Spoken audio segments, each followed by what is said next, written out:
వినుకొండ పట్టణంలో విస్తృతంగా పోలీసుల తనిఖీలు.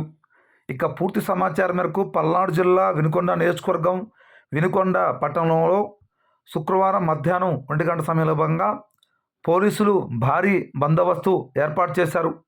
రషీద్ కుటుంబ సభ్యులను పరామర్శించేందుకు జగన్ వస్తున్న నేపథ్యంలో పోలీసులు అప్రమత్తమయ్యారు.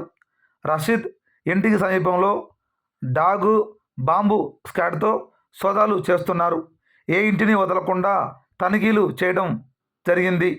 ఈ కార్యక్రమంలో పెద్ద ఎత్తున పోలీసు బలగాలు పాల్గొన్నారు.